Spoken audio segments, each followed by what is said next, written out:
안녕하세요. 사연에 빠지다의 DJ 민영입니다. 오늘도 두 가지 사연 준비되어 있는데요. 끝까지 들어주실 거죠? 구독과 좋아요 잊지 마시고요. 그럼 오늘의 사연 바로 시작해 볼게요. 안녕하세요. 저는 카페를 운영하고 있는 30대 여성입니다.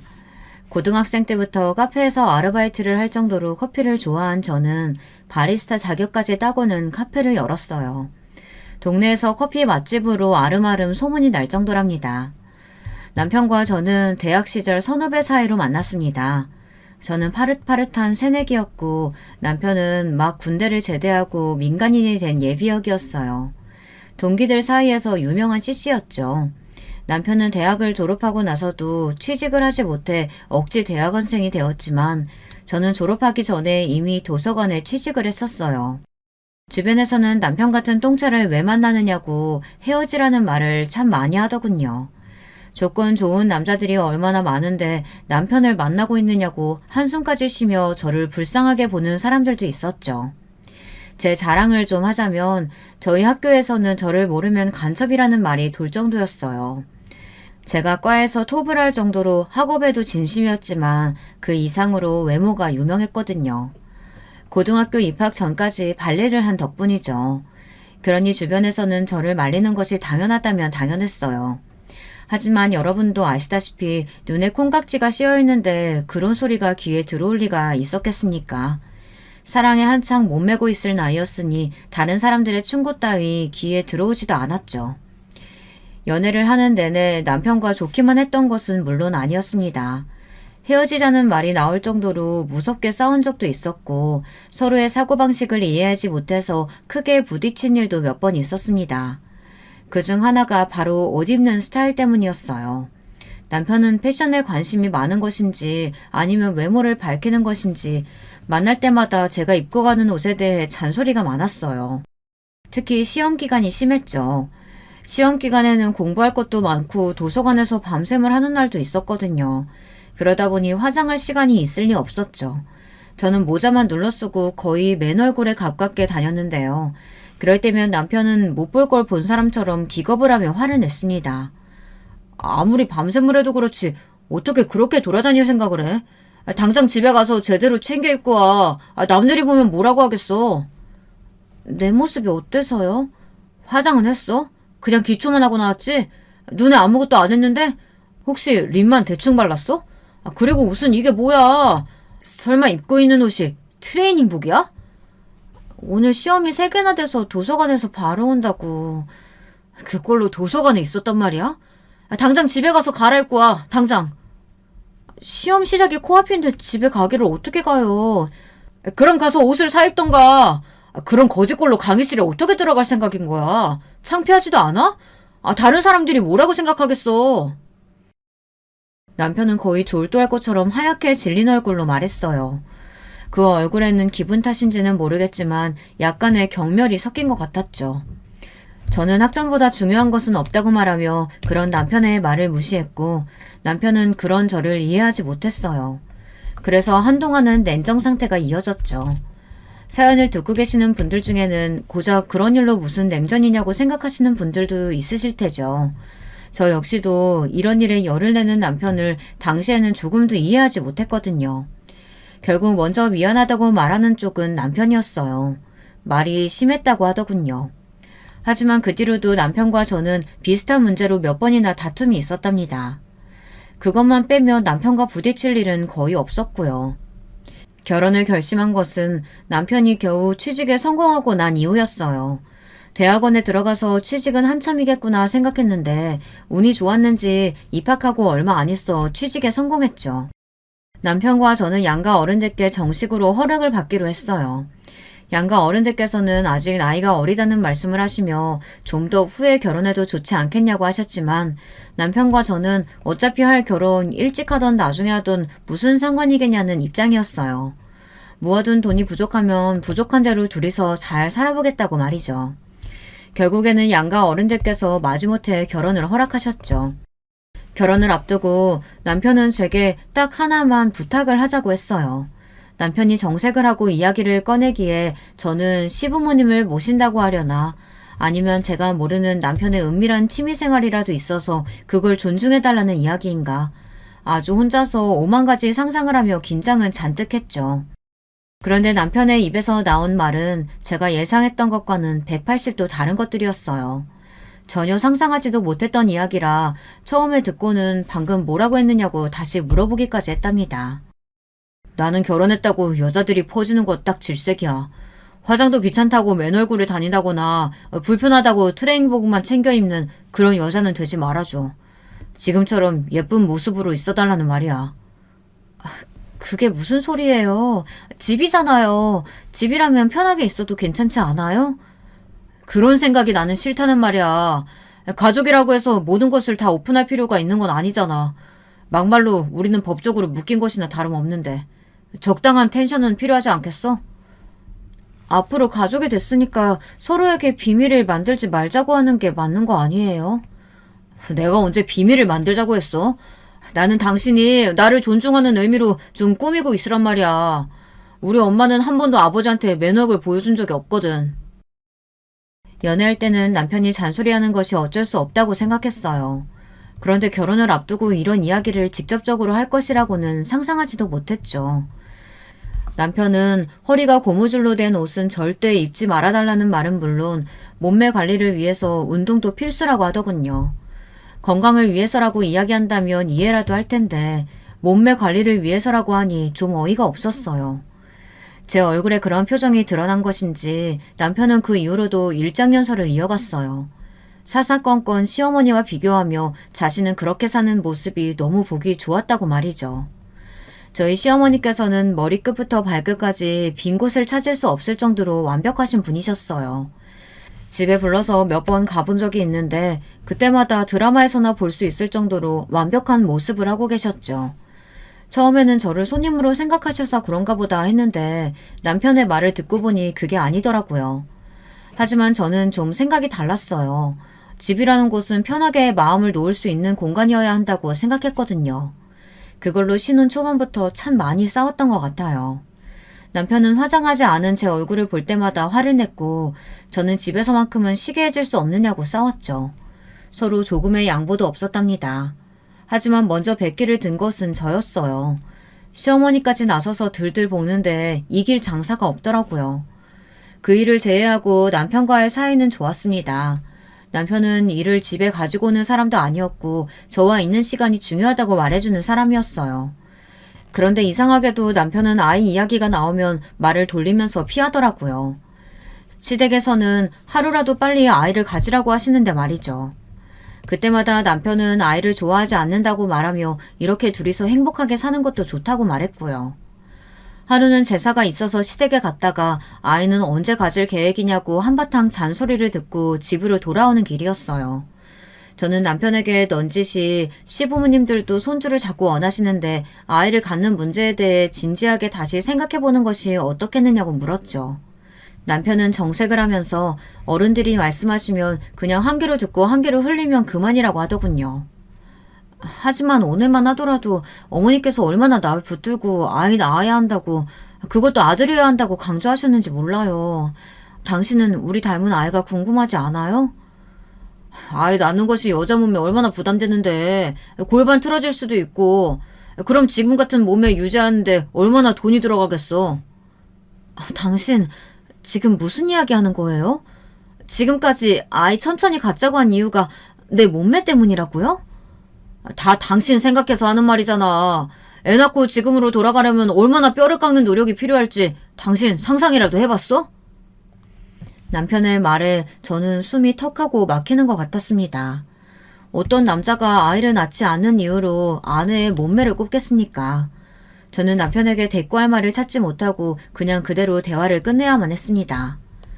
남편은 제게 말을 하고도 성에 차지 않는지 시댁에 전화를 해서는 앞으로 아이와 관련해서 그 누구도 말을 하지 말라고 엄포까지 놓았죠. 우리 둘의 문제인데 왜 어른들이 나서서 배나라 감나라 하는지 이해가 안 된다고 하면서요. 이걸 덕분이라고 해야 할진 모르겠지만 그 이후로 시댁에서는 한 번도 아이에 대해 물어보질 않으셨어요. 그 난리가 있고 나서 무려 5년이라는 시간이 흐르고서야 저는 아이를 가졌습니다. 남편은 당연히 기뻐하기 전에 긴 한숨부터 내쉬었죠. 애시당초 남편의 기뻐하는 모습은 기대조차 하지 않았지만 그래도 다른 집 남편들처럼 축하한다, 사랑한다, 고맙다 이 정도의 말은 할 줄 알았는데 남편은 고작 알겠다라고 하는 것이 전부였답니다. 임신한 내내 저는 입덧에 힘들었어요. 심한 날은 생수 냄새도 비리다는 생각을 할 정도였죠. 아이를 생각해서라도 억지로 먹어야 한다고 이야기를 하셔서 어떻게든 음식을 먹어보려고 했지만 얼마 먹지도 못하고 늘 그만둬야 했어요. 배는 불러오는데 제 팔과 다리는 살이 쏙쏙 빠지고 있었죠. 그나마 산 딸을 2달 정도 남겨두고 나서야 저는 입덧을 그만둘 수 있었답니다. 남편의 반응은 어땠느냐고요? 가히 충격적이었죠. 지금도 당시의 남편을 떠올리면 손이 벌벌 떨리고 숨이 가빠오는 것 같아요. 남편은 제대로 먹지도 못하는 저를 보며 안타까워하기는커녕 아이를 낳고 나서 금방 예전으로 돌아갈 수 있겠다고 좋아하더라고요. 누군가 임신했을 때의 기억이 평생 간다고 하는데 진짜 딱 그 말이 맞는 것 같아요. 제가 입덧으로 힘들어할 때마다 보인 남편의 만족스러운 미소는 잊혀지지가 않았죠. 그렇게 고생해서 저는 쌍둥이를 낳았습니다. 아이들은 평균보다 조금은 작게 태어났지만 그래도 건강하게 무럭무럭 자라났죠. 남편은 아이들을 거추장스럽게 느끼는 것 같았어요. 집에 와서 아이를 안아주는 일도 없었죠. 쌍둥이가 배고프다고 울면 마지못해 어정쩡한 자세로 아이를 안고 달래주었어요. 기적이요? 당연히 한 번도 갈아주지 않았죠. 정말이지 아이들 100일까지 저는 잠도 제대로 못 자고 쌍둥이들을 거진 혼자서 키웠답니다. 그러던 어느 날 남편이 갑자기 제게 할 말이 있다고 하더군요.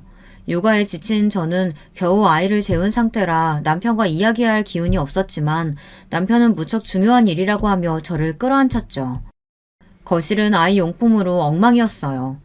남편은 도대체 집에서 청소도 제대로 안 하고 뭐 하느냐고 짜증을 냈죠. 눈에 불이 확 붙더군요. 남편의 입을 잡아서 비틀어버리고 싶었어요. 이제 애들 100일도 넘었으니 당신도 관리 좀 해야지. 관리요? 무슨 관리요? 아이들 육아하는 것만으로도 벅찬데 무슨 관리요? 당신 나하고 결혼할 때 했던 약속 잊었어? 아이 낳더라도 절대 퍼지지 말고 예전 모습 유지하기로 했잖아. 지금 당신 모습 보라고 완전히 아줌마 다 됐잖아. 아줌마가 어때서요? 아이 둘을 나 혼자서 키운다는 게 얼마나 힘든지 상상이나 해봤어요? 당신은 집에 와서 나 몰라라 하고 앉아만 있잖아요. 아기를 좋아하지 않아서 그렇다는 말을 할 생각이라면 꿈 깨요. 그럼 청소는 할 수 있고 분리수거 좀 내다버릴 수 있잖아요. 당신은 육아에 조금도 동참하지 않으면서 나더러 이 상황에서 관리를 하라고요? 여보, 그거 다 핑계야. 아이들 잘 때 다 할 수 있는 일들인데 그저 당신 몸 편하겠다고 나 몰라라 하는 거잖아. 핑계? 그럼 당신이 어디 해봐요. 나 없이 아이 둘 케어해보라고요. 얼마나 힘든지. 저는 남편의 몰상식한 말에 더 이상 참지 못하고 소리를 질렀어요. 남편은 그런 저를 이상하다는 듯이 바라보고는 고개를 절레절레 흔들었죠. 그러고는 한다는 말이 집안일을 도와줄 가정부를 불러주겠다고 하더군요. 수입이 얼마나 된다고 가정부를 고용할 생각이냐고 따져 물었지만 남편은 시부모님의 도움을 받으면 된다고 너무 당연하다는 듯 말했어요. 엄마한테 말해서 가정부 고용할 테니까 당신 더 이상 핑계 없는 거다. 알겠지? 당신 이 상황에서까지 가족을 위해서 내가 뭘 하겠다는 건 없군요. 나는 할 만큼 하고 있잖아. 여기서 내가 뭘 더 하라는 거야. 다른 여자들도 다들 그렇게 하면서 애 키워. 긴 말 필요 없고 앞으로 내가 운동 끊어뒀으니까 가서 운동하고 가정부 오면 식단도 내가 말해줄 테니까 챙겨. 저는 남편의 징글징글한 모습을 보며 이혼을 생각하게 됐습니다. 이런 사람이 아빠라면 분명 우리 쌍둥이들도 불행할 것이라고 말이죠. 하지만 생각을 행동으로 옮기는 것이 쉽지는 않았어요. 다음날부터 시댁에서 구해주신 가정부 아주머니께서 오셨고 운이 좋은 것인지 꼼꼼하게 집안일은 물론 아이들 케어까지 완벽하게 채워주셨죠. 물어보니 아주머니께서도 쌍둥이를 키우셨다고 하더라고요. 독박 육아에서 벗어나자 숨이 쉬어지는 기분이었어요. 남편이 끊어준 운동도 처음에는 남편이 전화로 닥달을 해서 갔었는데 가서 한바탕 땀을 빼고 나니 개운한 마음이 들어 나중에는 즐거운 마음으로 갔습니다. 남편은 당연히 아이 문제에 대해서는 전적으로 저에게 맡겼어요. 저는 복직하면서 아이들을 도서관 옆에 어린이집에 맡겼고 출퇴근을 함께 했죠. 남편과 대화하는 시간도 점점 줄어들기 시작한 것도 이때부터라고 생각해요. 남편도 일이 바쁜지 툭 하면 야근이었죠. 저희 집 식탁이 네 식구로 채워지는 일은 일주일에 손꼽을 정도였답니다. 하루는 쌍둥이들을 양옆에 앉혀두고 이유식을 먹이느라 정신이 없는데 남편이 한마디 하더군요. 당신 요즘 운동은 나가는 거야? 아침에 수영 나가는데 왜요? 아니, 수영 말고 필라테스 같은 운동은 어때? 갑자기 필라테스라니 뜬금없이 무슨 소리예요? 라인이 엉망이잖아. 당신 배 나왔다는 사실 알아? 예전에는 안 그랬잖아. 아랫배가 그렇게 나와서는 엉덩이도 예전 같지 않고. 당신 허리 라인이 무너졌다고. 약속이 다르잖아. 그놈의 약속. 당신은 나더러 뭘 얼마나 더 하라고 그러는데. 내가 연예인도 아니고 도대체 당신은 무슨 생각인지 모르겠어요. 연예인이 별거야? 다 노력을 그만큼 하는 거지. 당신도 좀 노력하라고. 하고 있잖아요. 얼마나를 더 해야 당신 성에 차는데요. 거울을 좀 봐. 당신 지금 어떻게 보이는지. 돼지처럼 뒤룩뒤룩해서는. 남편은 먹던 숟가락을 식탁에 세게 내려놓더니 밥맛 떨어진다며 자리를 박차고 나가버렸죠. 기가 막혔어요. 인간이 저래도 되나 싶었죠. 어리둥절하면서 저를 바라보는 아이들에게 억지 웃음을 지어가며 겨우 식사를 마치고 주방에 우두커니 서서 저는 많은 생각을 했습니다. 이제는 남편의 저런 행동이 집착을 넘어 병으로까지 보이기 시작했어요. 얼마를 그렇게 서 있었는지 문이 곧 열리고 남편이 들어오는 소리가 나더군요. 그제야 정신을 차린 저는 이를 악물고 설거지를 시작했어요. 등 뒤로 남편이 다가오는 소리가 들렸죠. 여보, 미안해. 내가 말이 심했어. 남편은 제게 프리지아 꽃다발을 내밀며 사과를 했어요. 연애 시절부터 지금까지 처음 있는 일이었어요. 남편은 원래 식물을 좋아해서 집에도 곳곳에 화분들이 있었는데요. 그럼에도 불구하고 한 번도 제게 꽃다발을 선물한 적이 없었거든요. 저는 처음 겪는 일이라 당황해서 내밀어진 꽃다발과 남편의 얼굴을 번갈아 보기만 했어요. 남편은 그런 제품에 꽃다발을 안겨주며 자신의 잘못을 용서해달라고 했죠. 자신이 너무 무심했다며 앞으로는 혼자서 힘들지 않도록 노력하겠다고 하면서 말이에요. 제 입장에서는 해가 서쪽에서 뜬다는 말과 전혀 다르지 않을 정도의 충격이었어요. 남편은 정말 많이 생각하고 반성했다고 이번 한 번만 자신을 믿고 넘어가자고 했고 저는 얼떨결에 고개를 끄덕였어요. 남편은 정말 그날 이후로 달라진 모습들을 보여주었어요. 어색한 손길이지만 아이에게 이유식을 먹여주기도 했고 피곤하다고 하면 어깨를 주물어주기도 했죠. 그래서 저는 단 한순간도 남편을 의심해 본 적이 없었어요. 갑자기 잘해주거나 선물을 안기면 남편의 외도를 의심하라고 하는 말이 제게는 해당하지 않는 줄 알았습니다. 저는 남편이 이제야 철이 들었다고 생각했고 이대로 행복한 순간이 이어지기를 바라기만 했답니다. 하지만 저의 이런 착각이 깨지는데 오래 걸리지 않았어요. 하루는 도서관 세미나가 있어 토요일에 출장을 가게 되었어요. 출장이라고 해봤자 2시간 정도 떨어진 지역의 도서관이었죠. 남편도 주말에 미팅이 잡혀있다고 해서 친정에 아이들을 데려다 두고 일을 하러 갔습니다. 세미나는 생각보다 늦게까지 이어졌어요.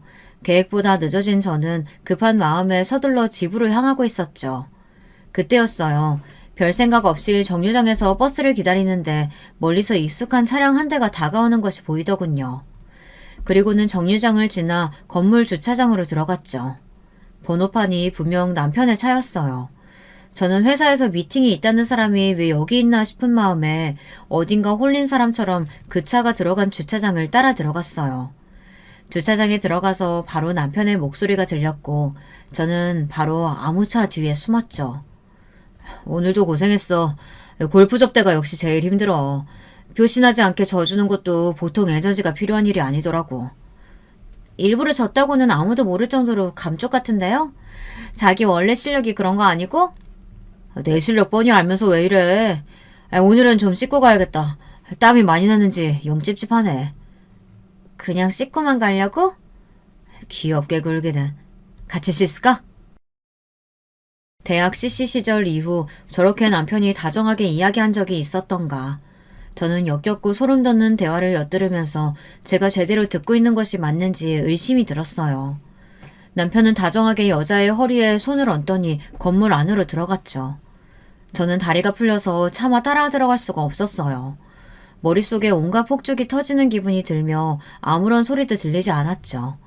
제가 본 것은 분명 남편의 외도 장면이었는데도 믿을 수가 없더군요. 비틀거리며 친정으로 간 저는 친정 어머니를 보자마자 거실 바닥에 주저앉았어요. 퇴근한 남동생이 깜짝 놀라며 이게 무슨 일이냐고 왜 이렇게 몸을 떠느냐고 했지만 저는 한마디도 할 수가 없었어요.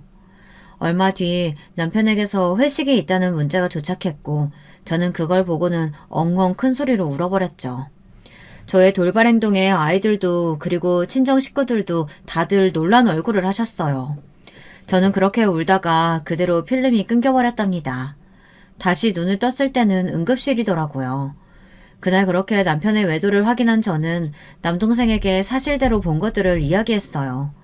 제 이야기가 계속될수록 금방 얼굴이 시뻘겋게 달아오른 남동생은 남편을 가만두지 않겠다고 주먹을 불끈 쥐더군요. 남동생은 노발대발하며 당장 이혼을 하겠다고 했어요. 저 역시도 머리로는 이혼을 해야 한다고 생각이 들면서도 선뜻 그렇게 하겠다는 말이 나오질 않더라고요. 남자들의 대부분이 결혼 생활을 하며 바람을 피운다고 하잖아요.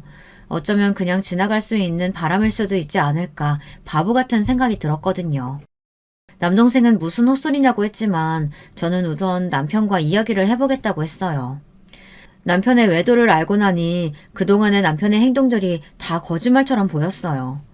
남편으로 아이들 아빠로 노력하는 모습이 다 연기처럼 느껴졌죠. 저는 남동생에게 부탁해 남편의 외도 흔적을 찾아달라고 말했어요. 집안에서는 워낙 감쪽 같으니 밖에서 찾을 수밖에 없었거든요. 얼마 지나지 않아 남편과 그 여자의 진한 애정 행각이 담긴 사진이 제 손에 들어왔습니다. 집 밖이라고 조심성이 사라진 것인지 사진을 찍은 것이 아주 손쉬웠다고 했죠. 대망의 그날 저는 남편에게 사진을 내밀며 여기 찍힌 사람은 누구냐고 물었어요. 남편은 멈칫하더니 뚫어져라 사진을 바라보았죠. 그리고는 바람 빠지는 소리와 함께 몸을 뒤로 한껏 젖히고는 저를 바라보며 어떻게 알았느냐고 묻더군요.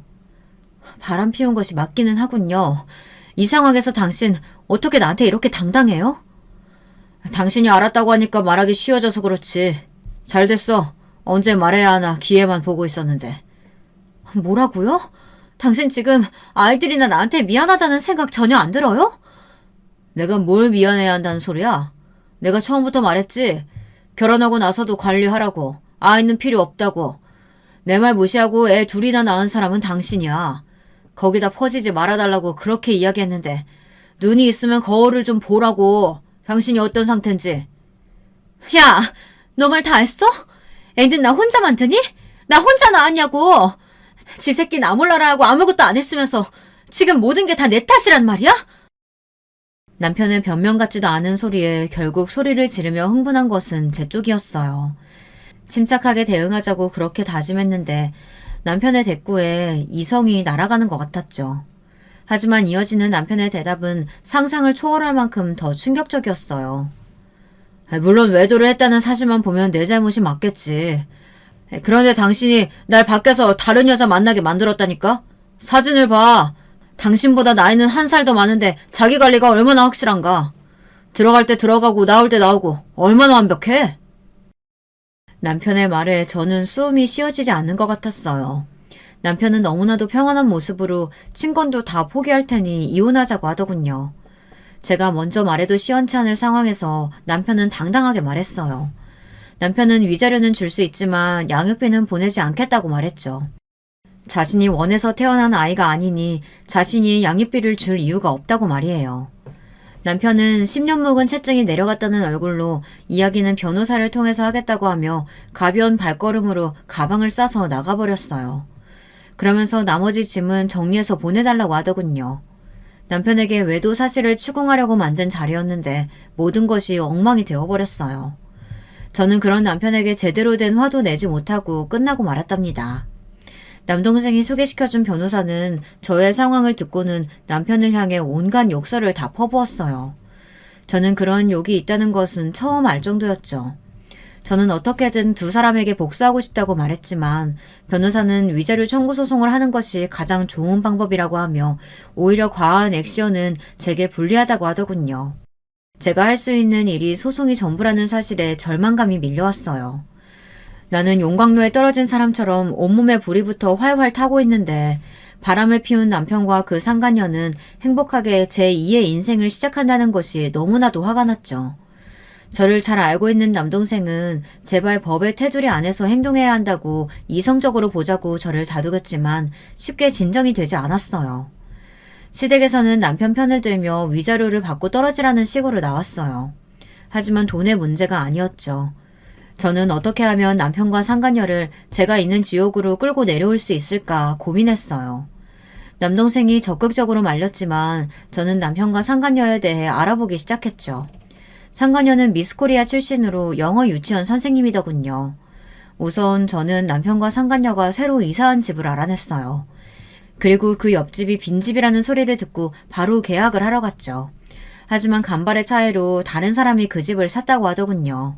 저는 급한 마음에 집을 샀다는 사람과 연락해달라고 부탁했어요. 부동산에서는 곤란하다는 입장이라 어쩔 수 없이 발품을 팔아야 했죠. 겨우 만난 그 사람은 제 또래의 남자였어요. 저는 제발 그 집을 제게 되팔 생각은 없느냐고 물었죠. 꼭 그 집이어야만 한다고 하며 원한다면 시세보다 더 쳐줄 수도 있다고 했어요. 하지만 남자는 자신 역시 그 집이 아니면 안 된다고 거절하더군요. 제가 무척 간절한 상황이라고 말하자 머뭇거리던 남자는 자신의 목적을 이루고 나면 집을 팔 테니 그때까지 기다릴 수 있겠느냐고 했죠. 그 기간이 얼마나 될지는 모른다고 하면서요. 그 말을 듣는데 뭔가 이상하다는 느낌이 왔어요. 저는 솔직하게 제 상황을 오픈하고 그 집이 필요한 이유에 대해 말했습니다. 제 이야기를 다 들은 남자는 헛웃음을 지으며 얼굴을 감싸주었어요. 한참을 그렇게 있었을까요? 남자가 믿을 수 없는 이야기를 하더라고요. 억지로 꾸며낸 이야기가 아닌가 싶을 정도의 이야기였죠. 그쪽이 말하는 미스코리아 출신의 영어 유치원 선생님, 그 여자가 제 약혼녀였거든요.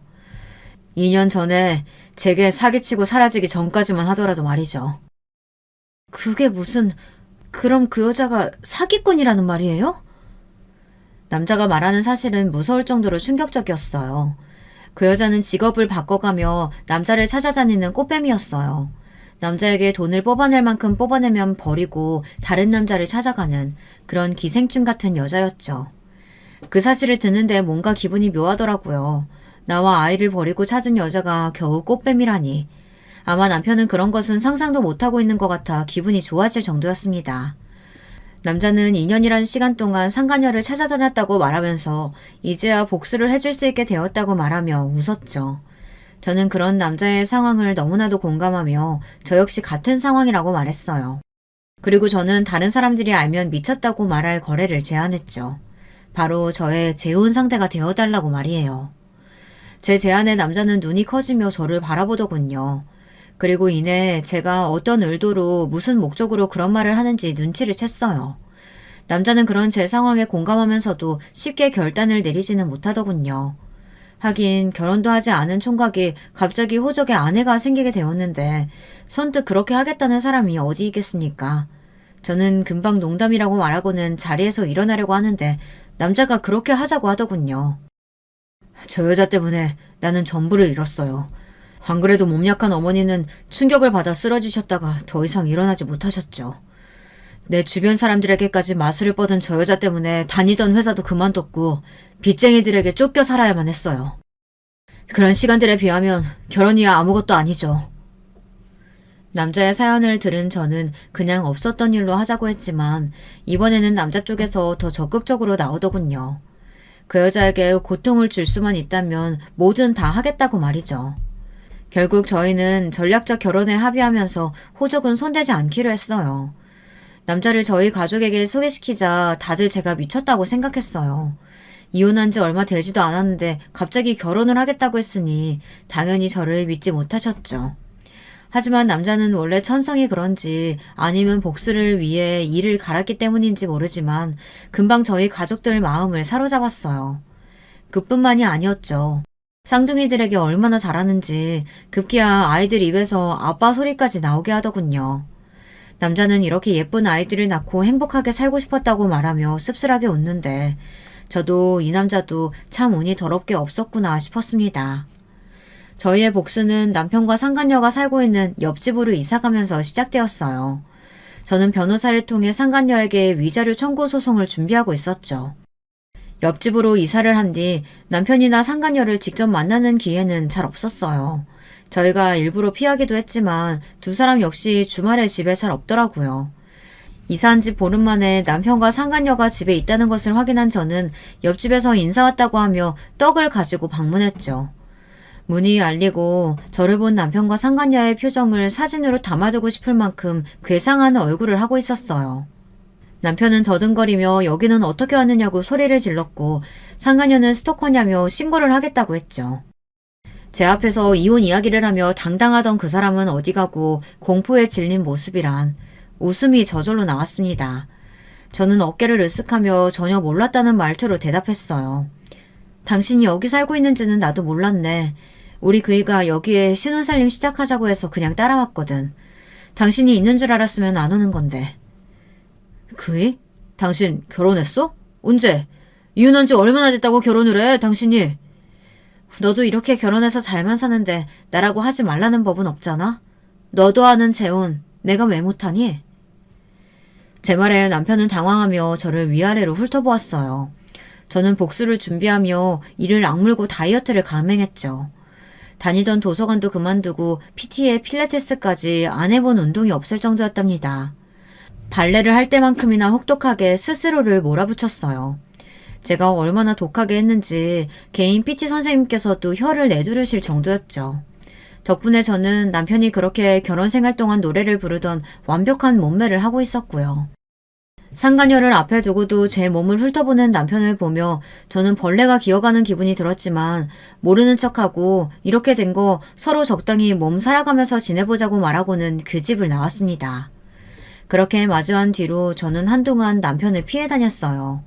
재혼한 남자도 상간녀와는 아직 마주할 단계가 아니라 조심했죠. 저는 남편이 건물 지하의 수영장과 헬스장을 이용한다는 것을 알아내고는 그 시간에 맞춰 운동을 갔어요. 남편은 저를 보자마자 인상을 쓰며 고개를 돌리더군요.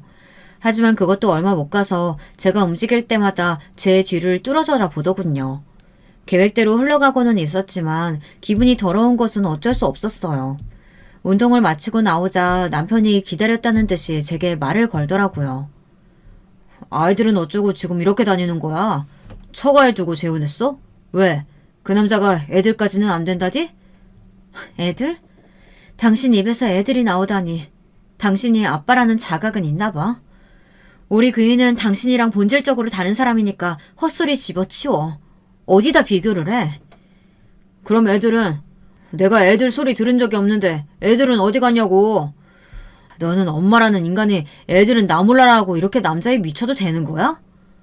내가 너니? 우리 집에서 애들 소리가 나든 말든 무슨 상관인데. 뭐야, 엿듣고 있었어? 너 이러는 거 그 여자는 알고 있니? 남편은 제 말에 꿀먹은 벙어리처럼 입을 다물었죠. 그때였어요.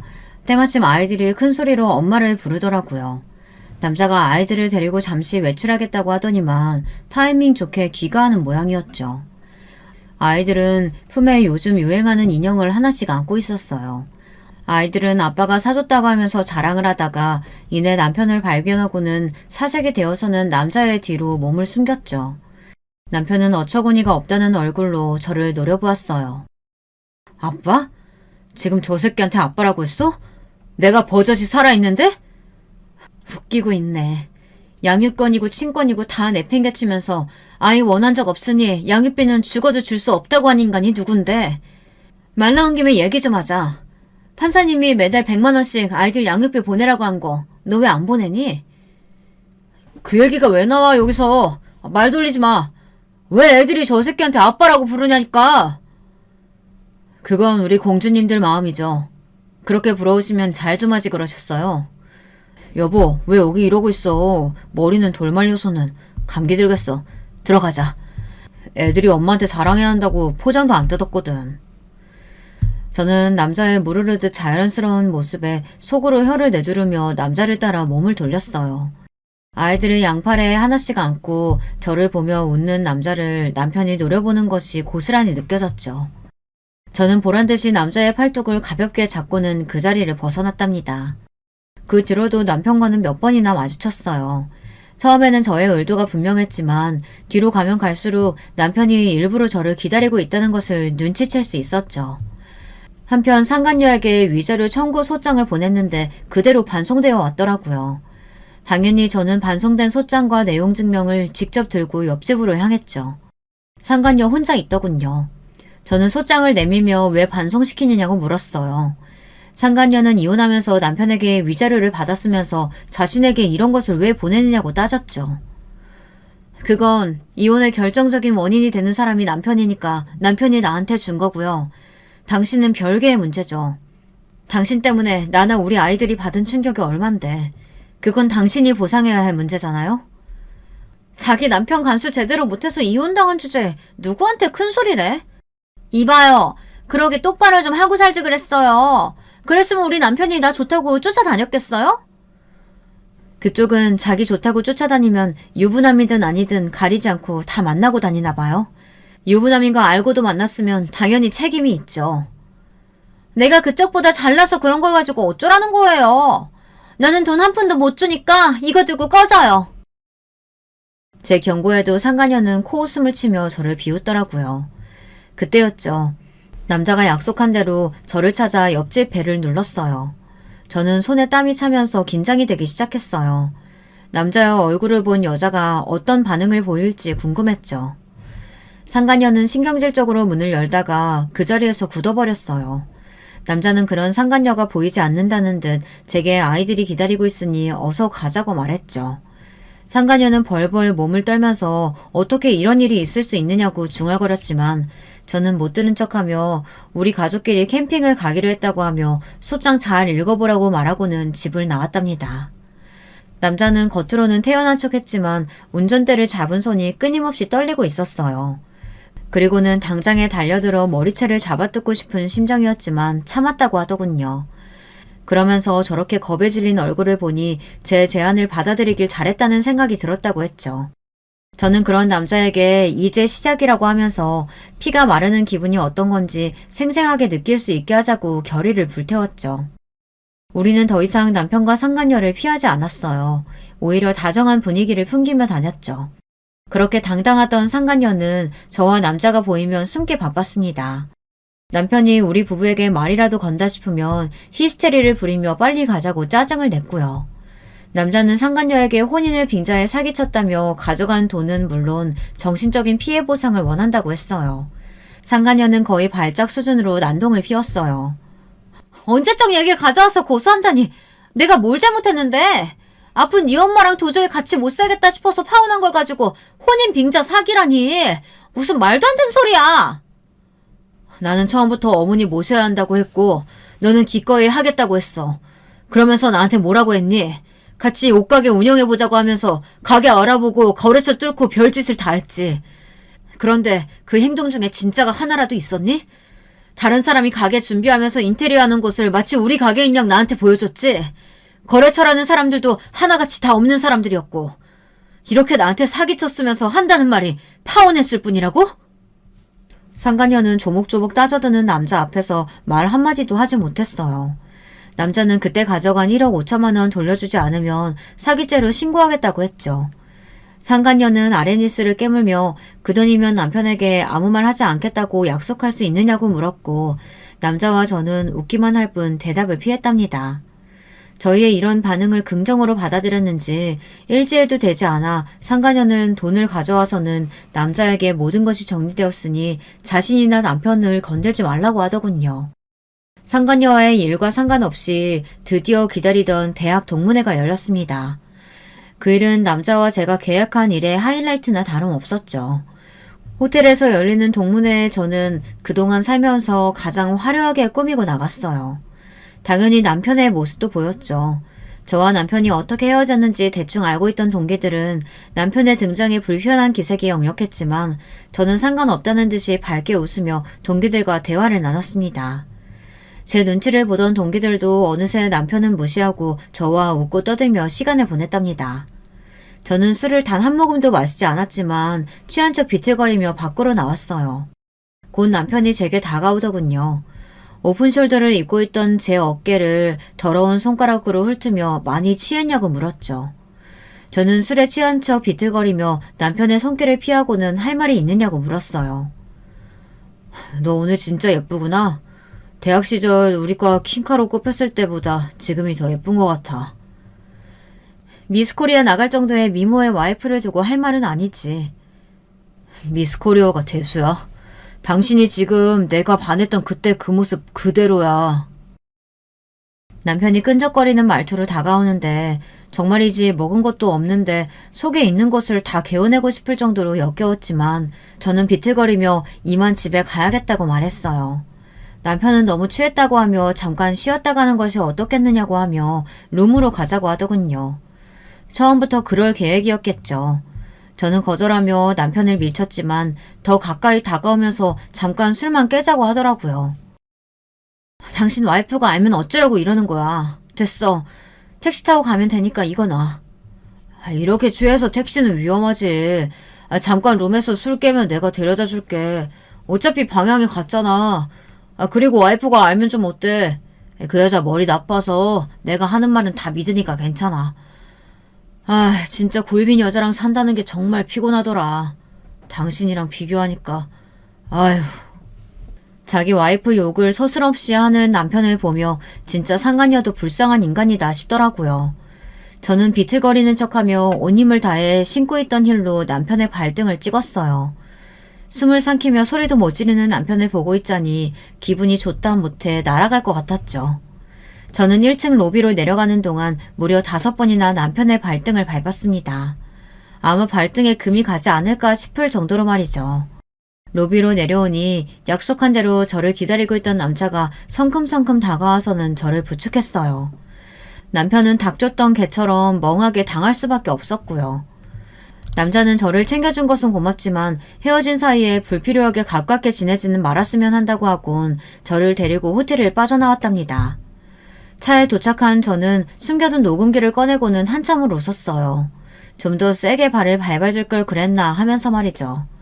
녹음된 내용을 들은 남자는 상간녀에게 보내면 되겠다고 하며 같이 웃었죠. 다음날 저는 약간 손을 본 녹음 파일이 담긴 USB를 상간녀에게 보냈어요. 바로 반응이 오더군요. 상간녀는 건물이 떠나가라 소리를 지르며 그동안 자신을 그렇게 생각해왔냐고 난리도 아니었죠. 남편은 저와의 대화가 고스란히 담긴 녹음 파일 때문에 이도저도 하지 못하고 있었죠. 상간녀는 위자료 각오하라고 하며 당장이라도 이혼할 것처럼 굴었습니다. 저와 남자는 이때를 놓치지 않고 이번에는 남편에게 내용 증명을 보냈어요. 상간녀가 남자의 돈을 갚기는 했지만 그건 어디까지나 원금이었잖아요. 위자료도 같이 청구했는데 위자료는 쏙 빼고 사귄 친 돈만 갚았으니 남은 돈도 당연히 받아낼 생각이었죠. 물론 수신자는 상간녀였지만 우리의 목적은 남편이 상간녀의 과거를 아는 것이었거든요. 상간녀와 남편의 입장이 단숨에 역전되었죠. 남편은 꽃뱀이라고 상간녀를 몰아갔고 상간녀는 누가 누구에게 손가락질이냐며 맞서 싸우기 시작했어요. 두 사람이 어찌나 큰 소리로 싸우는지 건물에서는 상간녀와 남편에 대해 모르는 사람이 없었답니다. 남자는 이쯤에서 이사를 가는 것이 좋겠다고 했어요. 더 가까이에서 구경하고 싶은 마음은 굴뚝 같았지만 여기 더 있다가는 우리가 오히려 꼬투리를 잡힐 수도 있었거든요. 이사를 가면서 저와 남자는 처음 이야기한 대로 각자의 길을 가자고 이야기했죠. 남자는 돌아가신 어머니께서 사셨던 집을 수리해 농사를 짓고 살겠다고 말했어요. 저는 친정으로 돌아가는 대신 작은 아파트를 얻었고요. 제 복수는 여기가 끝이 아니었거든요. 저는 상간녀가 일하는 직장으로 찾아가 위자료 소장을 내밀었어요. 남편과 사이가 틀어지면서 스트레스를 많이 받았는지 얼굴이 홀쭉해졌더라고요. 저를 본 상간녀는 이 모든 것이 저와 남자의 계획이었냐고 물었어요. 저는 무슨 이야기를 하는지 전혀 모르겠다는 얼굴로 바라보았죠. 다 꾸민 일이지? 피 말려 죽일 생각으로 말이야. 내가 가만히 있을 것 같아? 당장 싹 다 깜빵에 쳐넣을 거야. 알겠어? 해봐. 내가 뭘 잘못했는데? 재혼이 문제야? 아니면 동문회에 나간 거? 너한테 위자료 청구한 게 잘못인가? 내가 뭘 잘못했는데? 제 말에 상간녀는 입만 벙긋거릴 뿐이었죠. 그도 그럴 것이 저는 법을 어긴 것이 없었거든요. 저는 원장을 포함한 다른 선생님들이 보는 앞에서 큰 소리로 말했어요. 그러게 내 남편이랑 바람났으면 위자료를 제대로 줬어야지. 나 몰라라 하고 질질 끄니까 내가 여기까지 오잖아. 너 지금 여기가 어디라고? 우리 아이들이랑 내 정신적 피해 보상 끝까지 받아낼 테니까 도마칠 생각은 그만두는 게 좋을 거야. 알겠어? 저는 상간녀 보란듯이 어깨를 펴고는 그 자리를 벗어났어요. 그뿐만이 아니었죠. 저는 남편의 회사로도 찾아갔어요. 양육비를 달라고 할 생각이었죠. 그런데 이미 지방으로 좌천되어서 회사에 있지도 않더라고요. 나중에 들었는데 그 남자가 남편 회사 게시판에 글을 올리는 바람에 소문이 났더라고요. 저는 아쉬움에 입맛을 다시며 남편의 회사를 나올 수밖에 없었습니다. 대신 저는 양육비를 내놓으라고 남편에게 정기적으로 내용 증명을 보내고 있답니다. 저의 복수는 그것으로 정리되었습니다. 만족스럽지는 않지만 더 이상 이 일을 끌고 가는 것이 어리석은 생각이 들어 그만뒀어요. 여러분들 생각은 어떠세요? 제가 너무 심한 것 같으세요? 여러분들 생각이 궁금하네요. 마지막으로 저와 함께 복수를 함께 해준 그 남자. 지금 저는 그 남자와 진지하게 만남을 이어가고 있습니다. 같이 겪은 일이 있어서 그런지 정이 좀 들더라고요. 아이들도 잘 따라고요. 진짜 부부가 될지는 잘 모르겠습니다. 둘 사이가 어떻게 될지는 앞으로 시간이 해결해주지 않을까요? 여러분, 두 번째 사연 시작하기 전에 좋아요, 구독 꼭 눌러주실 거죠? 그럼 두 번째 사연 바로 시작합니다. 안녕하세요. 저는 서울에 사는 30대 주부입니다. 날도 추운데 사연 유튜브 듣다 보니 자꾸 제 옛날 일이 생각이 나서요. 어디다 잘하지 못했던 제 얘기도 한번 털어놔보고 싶었어요. 제가 결혼하기 전 일이에요. 전 처녀적에 좀 빨리 결혼하고 싶어하는 쪽이었어요. 어려서부터 계속 좋은 남자, 멋있는 남자 만나서 다정하고 따뜻한 가정을 꾸리고 싶은 마음이 있었거든요. 저희 집도 스펙이 나름 괜찮은 편이었고 저도 나름 괜찮은 미대 졸업하고서 그림 활동을 하고 있었어요. 물론 그때 당시에 작가로 어디에 이름을 내걸 만큼 엄청나게 뛰어난 화가는 아니었지만요. 전 저희 엄마 아빠가 워낙 다정하게 잘 사셨기 때문에 저도 그렇게 살고 싶은 마음이 있었어요. 그래서 엄마나 아빠가 여기저기 선자리도 많이 알아봐 주셨어요. 사실 제가 그렇게 인맥이 넓은 편은 아니고 친한 친구들만 깊이 친한 타입이라서 사람을 폭넓게 사귀진 못했거든요. 그래서 남자친구를 많이 사귀진 못했고 대신 졸업 후에 부모님의 인맥으로 여기저기서 소개를 받아서 만나보곤 했어요. 그런데 소개받아서 만나는 사람 중에 저랑 딱 맞는 사람이 있을 확률이 뭐 얼마나 있겠어요? 꽤 많이 만나봤지만 실패도 많이 했어요. 그래서 20대 중반쯤에는 좀 초조해져 있었죠. 졸업 후에 친구들은 취업하거나 화가가 돼서 잘 나가던지 아니면 좋은 집안, 좋은 남편 만나서 시집가서 떵떵거리고 살았거든요. 미대 출신이라 대학 친구들이 거의 다 무척 예뻤고 그래서인지 더 그런 경향이 심했어요. 미영아, 너 아직 소식 없어? 무슨 소식이야, 소식은. 아니, 너 정도 예쁜 애를 왜 남자들이 다 그냥 두지? 진짜 이상하다. 몰라. 지난번에 소개팅한 남자는 자기네 집이랑 우리 집이랑 격이 안 맞는데 재수없어. 뭐래? 대놓고 그런 소리를 한단 말이야? 근데 사실은 우리 집이 좀 애매해서 더 그런 놈들이 나타나는 것 같기도 해.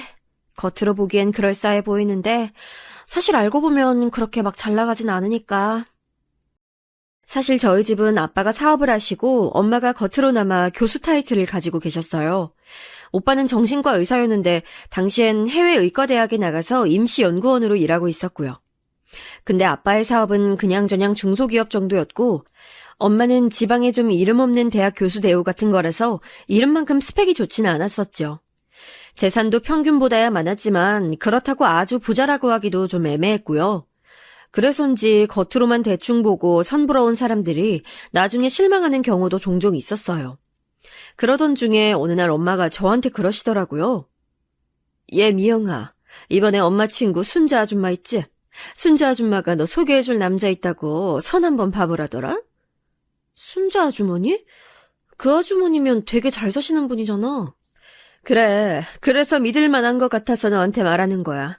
순자도 한 다리 건너 아는 사람이라고 하긴 하던데 그래도 그 남자가 변호사고 집안도 좋다더라. 와, 진짜? 아니, 근데 스펙만 좋으면 안 되는데. 성격도 좋고 다정한 사람이어야 되는데. 아유, 얘, 그거야 만나봐야 아는 거지. 그러다가 막 외모 엄청 깨는 거 아니야? 그렇게 스펙 좋은 사람이 왜 자기가 안 만나고. 그거야 우리가 어찌 알겠니. 한번 만나보기나 해봐. 그래서 저는 선자리를 나가게 됐어요. 사실 선자리도 꽤나 여러 번 봐왔고 이런 식으로 남자를 만나는 것도 많이 해봐서 그리 떨리진 않았죠. 만나기 전에는 뭐 남자가 이렇게 좋다, 집안도 좋다 하는 말도 무척 많이 들었는데 나중에 가서 실망하는 경우도 많았으니까요. 전 그래서 별다른 기대를 하지 않고 가서 앉아 있었어요. 그런데 나타난 남자는 생각보다 너무 괜찮았어요. 겉모습도 키가 제법 큰데다 피부도 하얗고 안경 쓴 모습이 상당히 훈남이더라고요. 게다가 말할 때도 굉장히 예의 바른 편이었고 이야기를 나누다 보니 무척 스마트한 사람이기도 했어요. 미영 씨는 다정한 사람을 좋아한다고 들었어요. 네? 네. 제가 이상형이 다정하고 온화한 사람이어서요. 전 어때 보이세요? 네? 처음이라 잘 모르긴 하겠지만 배려심 깊은 분이신 것 같아요. 남자는 제 대답이 좋다는 듯 웃더라고요. 전 가슴이 두근거렸고 만남이 끝난 후 애프터가 들어왔을 때 당연히 승낙했어요. 그리고 만남을 지속했죠. 거의 석 달 이상 만났을 때 우리는 어느새 사귀고 있었어요. 정식으로 남자친구가 사귀자고 한 적은 없었지만 그 정도야 당연하다는 듯이 패스하고 자연스럽게 사귀는 사이가 된 거였죠.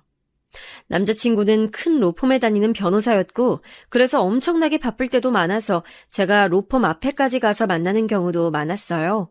하지만 그게 나쁘다거나 하진 않더라고요.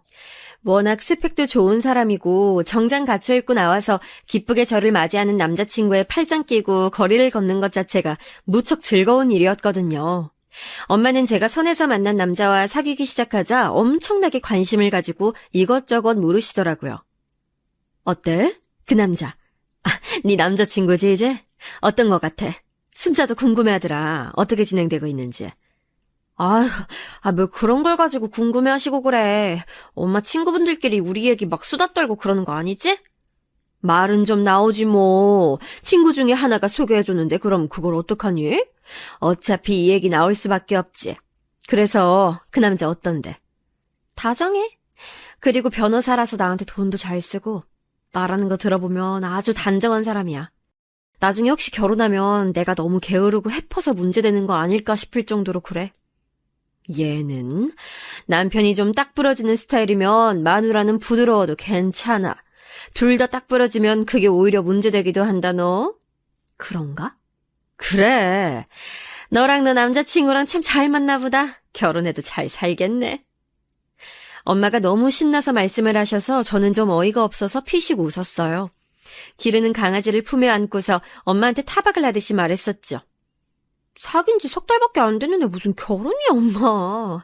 너무 앞서가지 마. 무슨 소리야. 지금 순자가 니네 결혼 언제 하냐고 하던데. 순자 아주머니가? 저는 조금 놀라서 엄마를 봤어요. 아니 사귄 지 석 달인데 벌써 중매해준 분이 결혼을 물어보시다니 좀 이른 것 같았거든요. 그래. 왜 네 남자친구 순자가 한 다리 건너 아는 사람이라고 했잖아. 고향에서 순자가 건너 아는 사람이었는데 그 사람이 네 남자친구 집안을 잘 아는데 그 집안에서 빨리 결혼하라고 그렇게 성화래. 남자는 빨리 결혼해야 안정되는 거라고. 아, 그렇구나. 하긴 부모님들이 결혼하라 말씀하신다고 지난번에 스치듯이 얘기하긴 했어. 아이고 얘 그게 네 남친이 의종 떠본 거겠지. 대놓고 말하기엔 아직 너무 이르니까 말이야. 그런가? 저는 고개를 갸우뚱했어요. 사실 아직 사귄 지 얼마 되지도 않아서 결혼할 시기인가 싶긴 했지만 남자친구는 정말 마음에 들었고 좋았거든요. 제 인생에 이보다 더 좋은 남자를 만날 수 있을까 싶은 느낌이 들긴 했죠. 저는 그 주에 남자친구를 만났어요. 제가 카페에 가서 앉아있는데 밖에서 남자친구가 오는 모습을 보니 정말 너무 근사하더라고요. 전 그 순간 이 사람과 결혼해야겠다는 마음이 굳어졌어요. 남자친구는 마치 저하고 텔레파시라도 통한 것처럼 그날 저한테 결혼하자는 말을 꺼내서 그날 바로 결혼하기로 결정됐어요. 결혼하기로 결정하고선 바로 상견례와 웨딩홀 예약 등 필요한 절차들을 진행하기로 했죠. 남자친구는 정말 일을 잘하고 일처리도 빠른 사람이라서 제가 뭐 손을 댈 게 없었어요. 참, 오빠는 섬세하기도 하고, 어떻게 하다가 여태 결혼을 못한 거예요?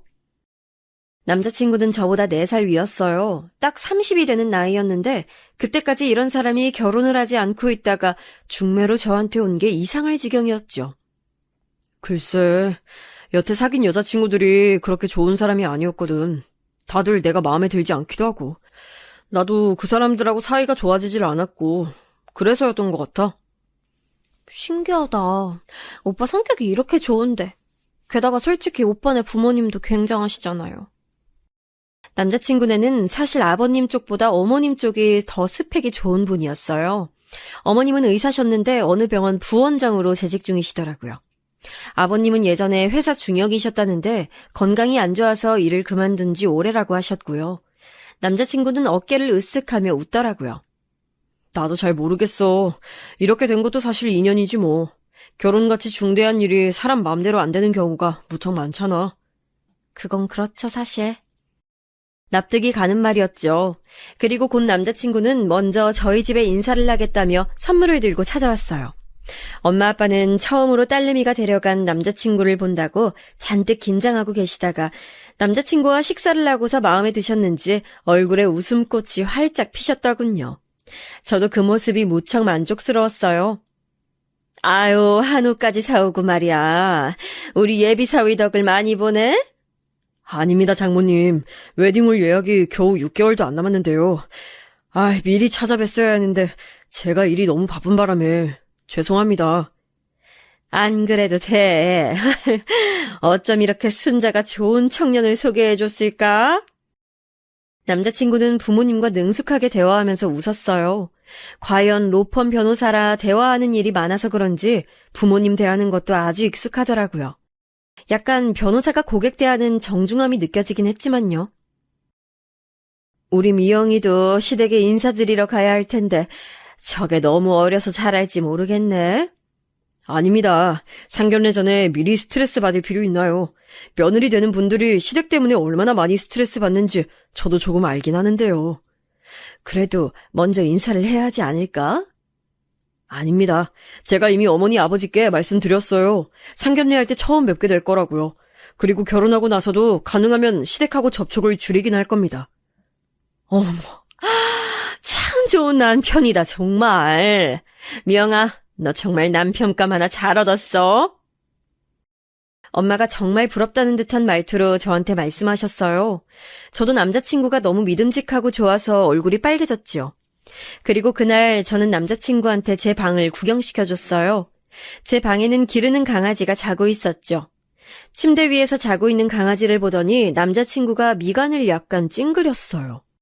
그런데 그때 강아지가 일어나더니 침대에서 뛰어내려와서 바닥에 오줌을 쌌어요. 다행히 저희한테서 멀리 떨어진 곳에서 오줌을 싸서 저희 발에 묻거나 하진 않았지만 남자친구가 있는 앞에서 하는 바람에 전 무척 당황했어요. 얼른 휴지를 꺼내 닦는데 남자친구 목소리가 들리더라고요. 더러워. 옆눈으로 흘끗 보는데 남자친구 발이 마치 강아지를 찰 것처럼 살짝 들렸다가 꾹 참는 것처럼 내려지더군요. 남자친구는 싸늘한 목소리로 말했어요. 나이 많아서 너무 아프면 그냥 안락사 시키는 게 어때? 아니, 그렇게 쉽게 그럴 수는... 죽는 게 저 개한테도 나을 거야. 그래도 그럴 순 없어요. 저는 좀 충격을 받았어요. 평소 무척 다정하고 온화하던 남자친구 목소리가 아니었거든요. 나 걔를 싫어하는데 결혼할 때 데리고 올 거 아니지? 그건 아니에요. 엄마 아빠가 무척 예뻐하셔서. 그나마 다행이네. 남자친구는 얼굴을 잔뜩 찡그리고 있었어요. 그는 제가 쳐다보고 있다는 걸 깨닫곤 표정을 펴더라고요. 나 어릴 때 걔한테 물린 적 있어서 걔를 싫어하거든. 남자친구는 저한테 마치 변명하듯이 말했어요. 저는 그냥 그런가 보다 하고 고개를 끄덕였어요. 그런데 묘하게 걔를 죽이라고 말하던 그 어투가 기억에 남더라고요. 별것 아니라면 별것 아닐 수 있는 일이었는데 말이죠. 그리고 그 후 상견례 날이 다가왔어요. 상견례는 조용한 한정식 룸을 예약했는데 남자친구가 예약한 곳이라서 호화롭기도 하고 음식도 깔끔하게 잘 나왔어요. 여기저기 미술품 액자가 걸려 있어서 마치 갤러리 같은 느낌이 들 정도로 널찍하고 좋은 곳이었죠. 그날은 예비 시부모님을 처음 뵙는 날이기도 했어요. 저는 부모님을 모시고 살짝 먼저 가서 앉아 있었는데 긴장이 돼서 물을 조금씩 마시면서 입을 축였어요. 문이 열리고 예비 시부모님이 들어오시더라고요. 우아한 인상의 중년 여성과 그 뒤에 따라 들어오는 남자친구를 닮은 남성분. 딱 봐도 남자친구의 부모님이라고 알 수 있을 법한 분들이었어요. 그런데 그분들이 들어오시는데 문 바로 옆에 걸려있던 액자가 떨어지면서 바닥에 부딪혀서 유리가 와장창 깨지는 거예요.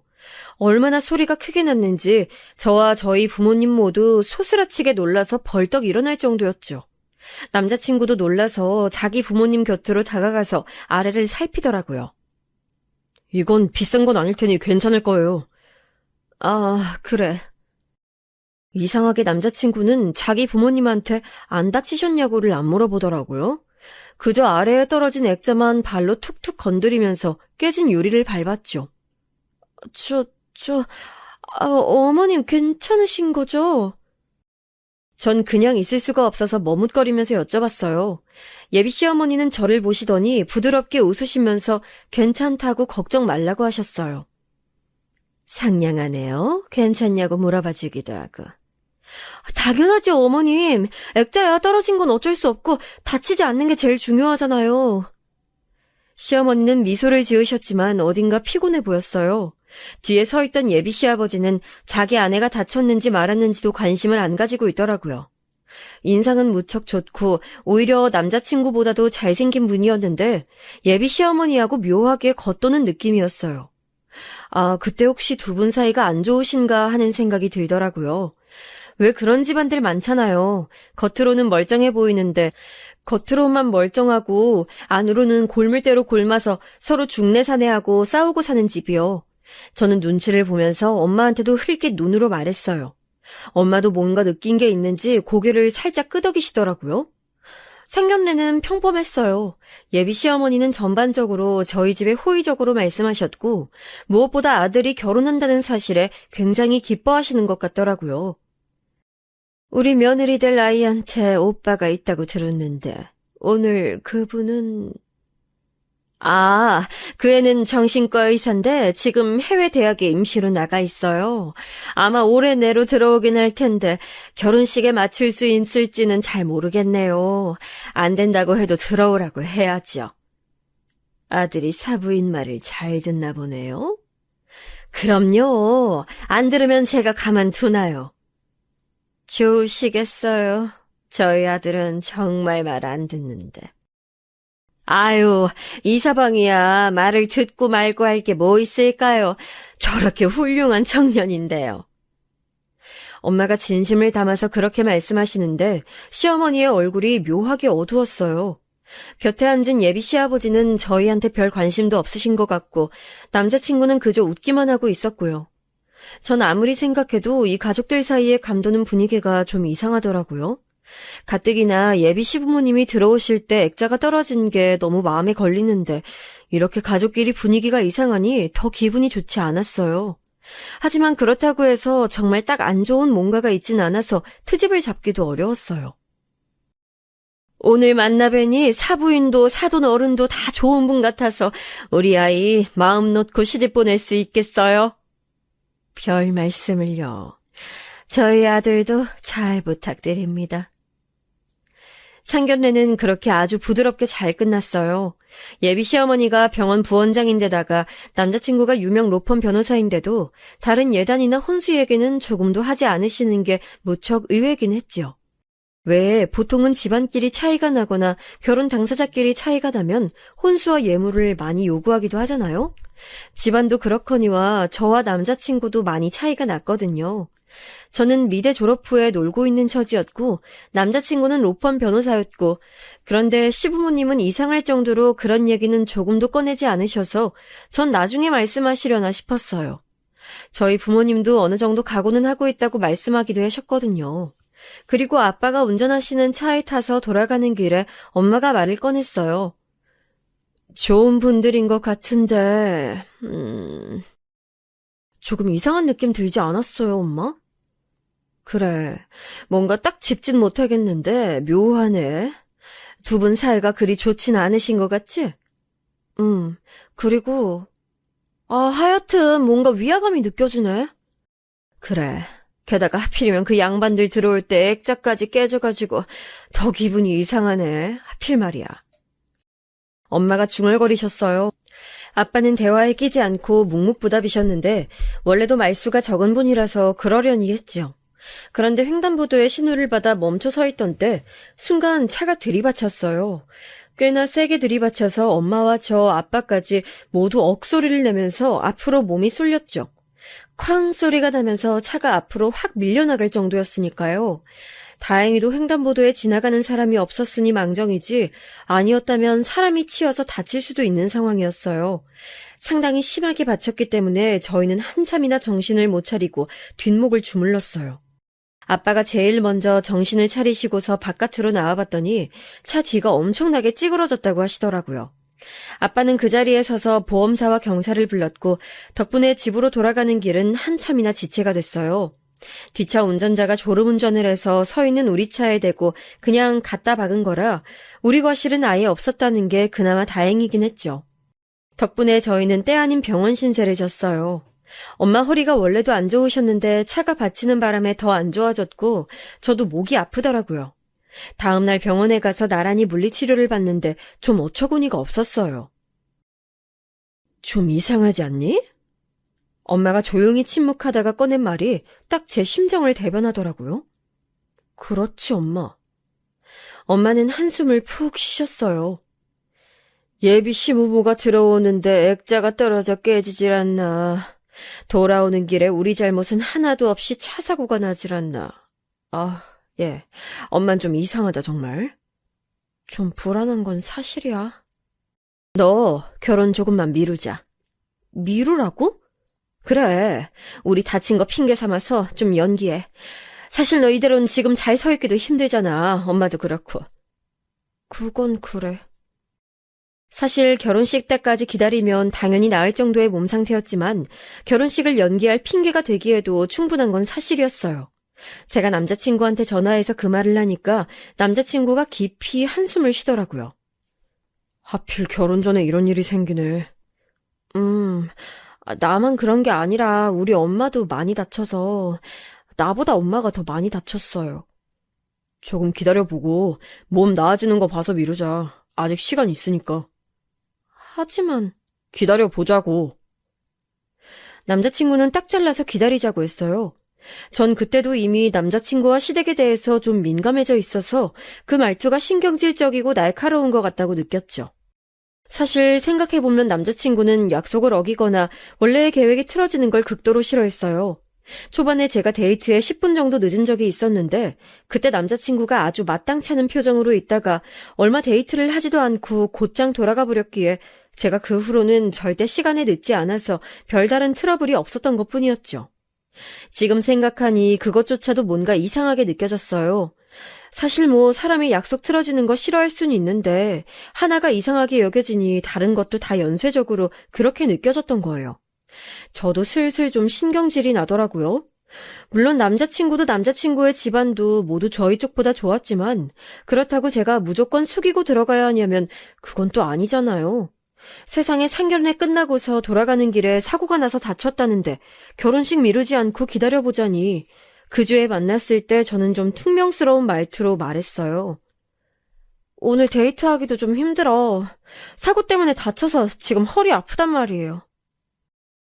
남자친구는 흘끗 저를 봤어요.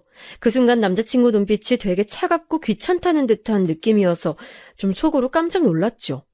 하지만 남자친구는 한숨을 푹 쉬더니 고개를 흔들고서는 예전에 제가 알던 다정한 말투로 말했어요. 그럼 집에 데려다 줄까? 정 힘들면.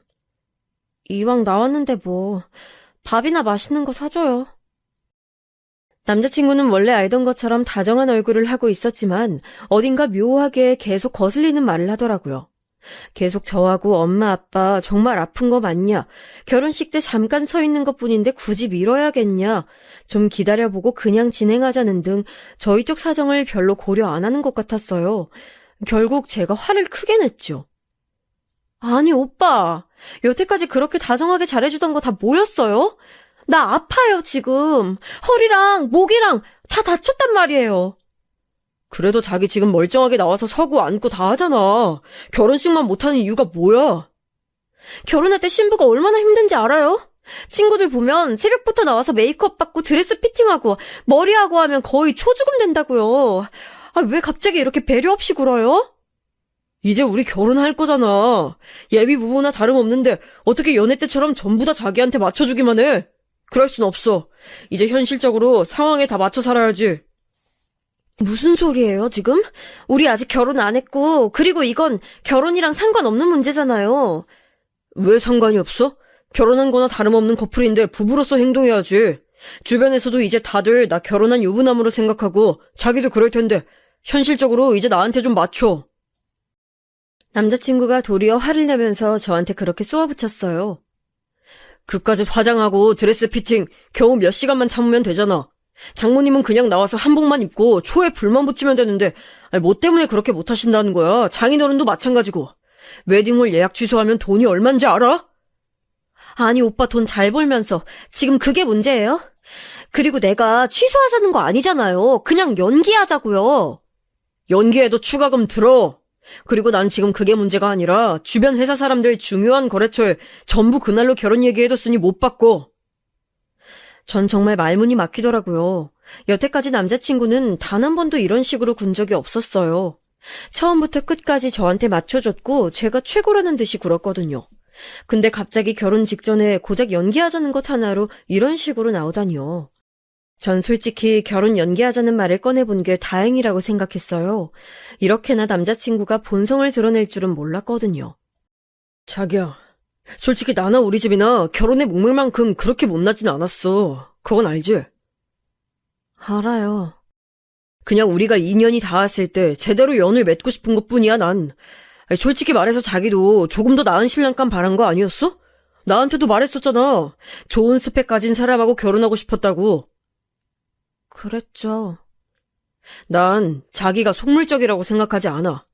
그냥 결혼이란 게 그런 거지. 우린 결혼에 완벽하게 합의했는데 그걸 이렇게 일방적으로 연기하겠다니까 화가 나는 거야. 남자친구는 화를 내면서도 얼굴을 붉히는 편이 아니고 오히려 더 차갑고 싸늘해지는 편이었어요. 그래서 더 소름 끼쳤죠.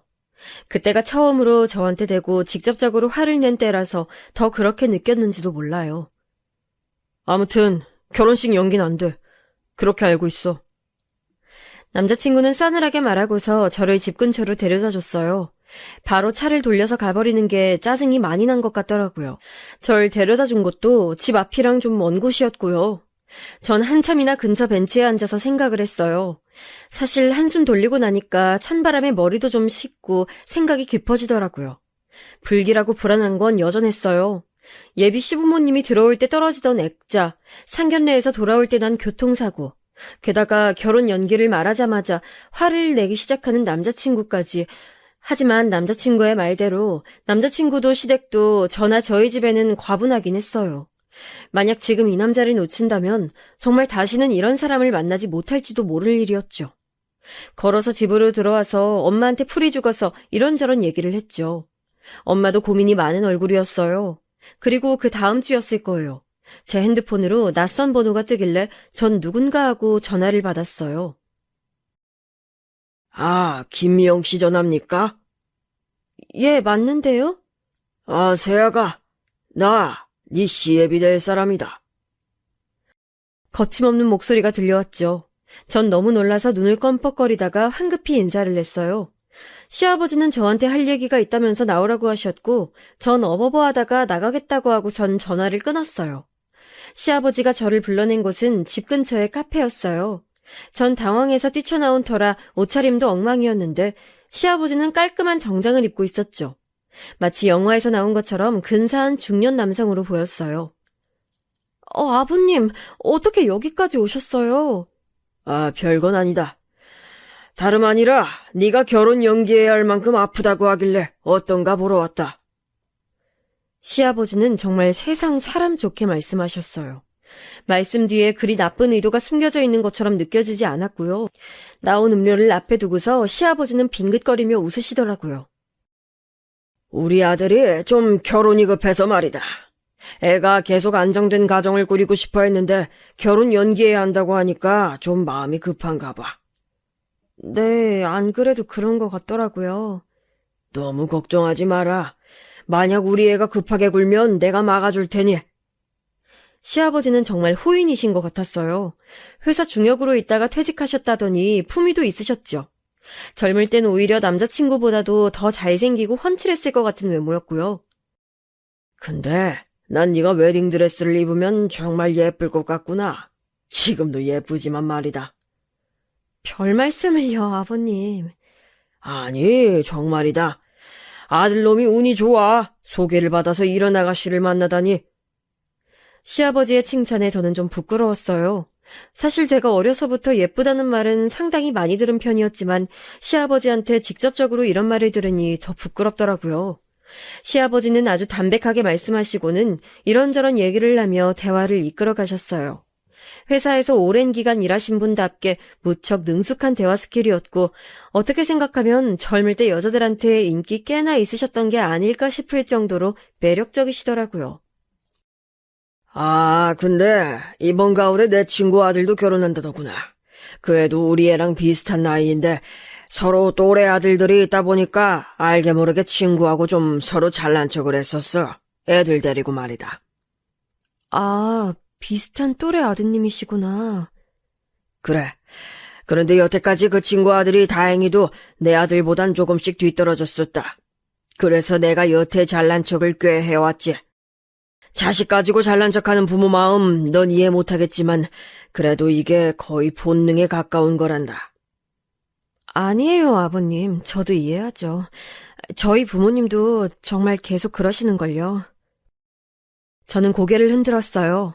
사실 이해한다기보다는 부모님들이 그러시는 게 일반적이라는 걸 그냥 아는 것뿐이었죠.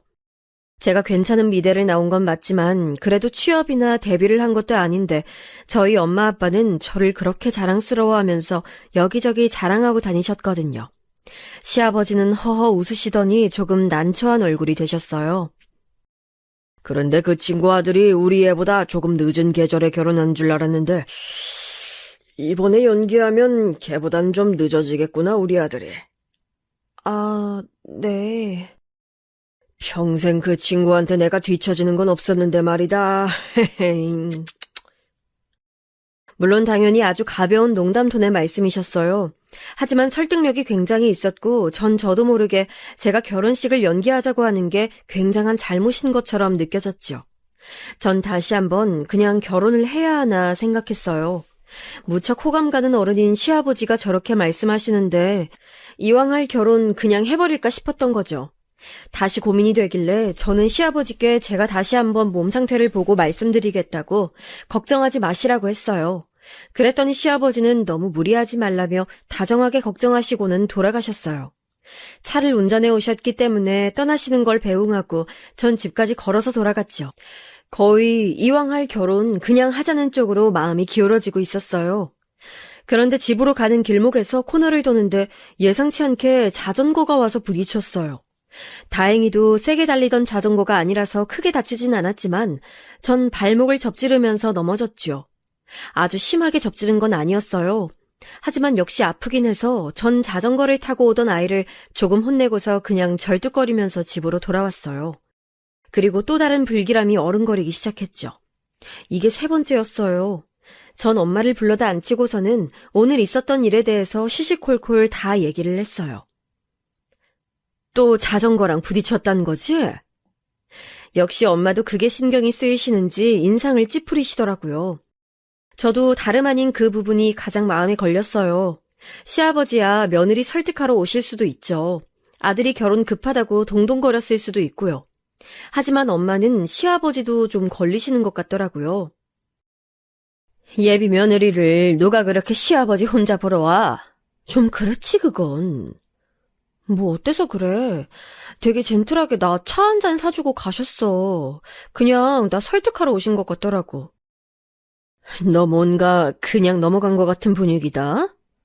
뭐, 되게 말씀 설득력 있게 잘하시더라고요. 분위기도 너무 좋으시고. 그게 이상하다는 거야. 너 얼마나 너 자신이 고집센지 알긴 알지? 그런 애를 그렇게 설득 한 번에 마음 돌리게 만든다? 좀 쉽지 않은데. 제대로 된 희대의 사업가 아니면 사기꾼일 것 같은데. 엄마는 뭔가 못마땅한 듯 계속 중얼거리셨어요. 전 너무 엄마가 넘겨짚는 것 같아서 그냥 웃어넘겼죠. 사기꾼은 무슨 사기꾼이에요. 그 점잖은 분이. 엄마는 하지만 고개를 저었어요. 나 너희 예비 시아버지 상견례에서 봤을 때부터 관상이 좀 안 좋았어.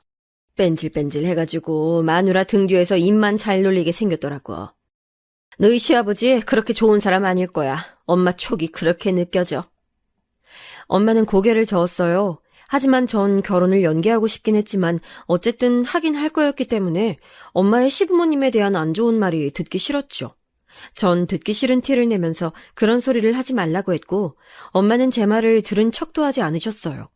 제 고집이 사실 엄마한테서 온 거였거든요. 아무래도 좀 이상해. 내가 순자한테 좀 전화해서 자세하게 좀 알아봐야겠다. 순자 아주머니? 하지만 아주머니도 잘 모르신다며. 건너 소개받은 거라. 그래도 한번 물어봐야지 자세히. 내가 스펙 좋은 거랑 집안 좋은 거 때문에 정신이 팔려서 제대로 물어보지도 않았다. 그런 걸 뭐 물어봐. 어차피 결혼할 건데. 아니야, 이건 엄만 잘 모르겠네. 그러고서 엄마는 곧장 순자 아주머니한테 전화를 했어요. 제 앞에서 전화하는 거라 제가 엄마 말을 다 들을 수가 있었어요. 여보세요? 순자니? 그래, 잘 돼가고 있어.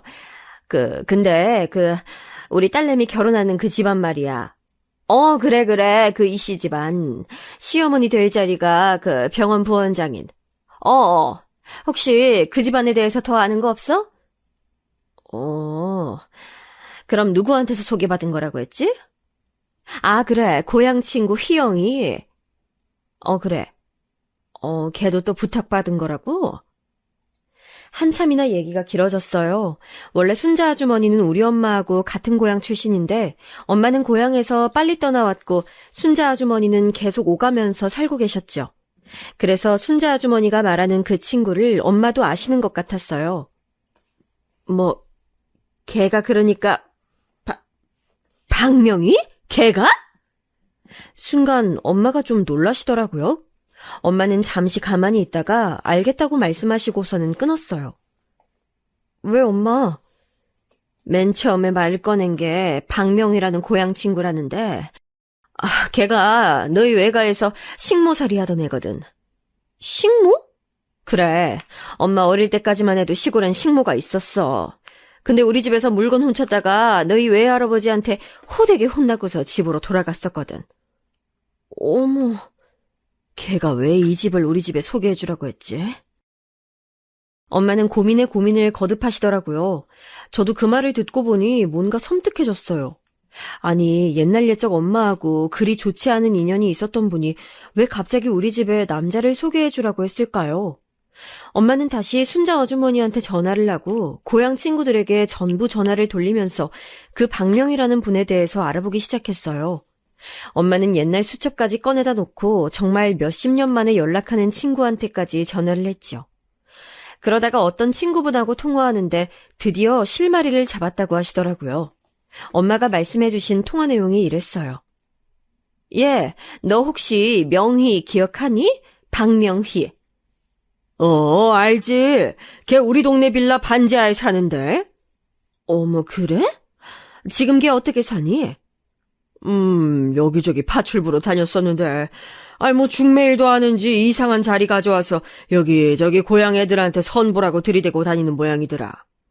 이상한 자리? 나한테도 결혼 정년기 아들, 딸 없냐고 하고, 좀 곤란한 자리들 가져와서 들이대나 봐. 집은 잘 사는데 하자 있는 사람들이 있잖니. 지능 좀 떨어지거나 자폐하거나. 그래, 그렇구나. 혹시 최근에 뭐 그런 집 자리 들이민 건 없었어? 왜 없겠니? 우리 집에 아직 대학도 졸업 안 한 딸 있거든? 둘째인데 애가 좀 예뻐. 그랬더니 무슨 변호사 사위 볼 생각 없냐는 거야. 근데 이쪽 고향 친구들 사이에서는 소문이 싸하게 났었거든. 걔가 들이미는 자리들 다 하자 있다고. 그래서 대체 무슨 소리냐고. 그 집은 또 어떤 집이길래 그러냐고 내가 막 쪼아댔어. 그랬더니?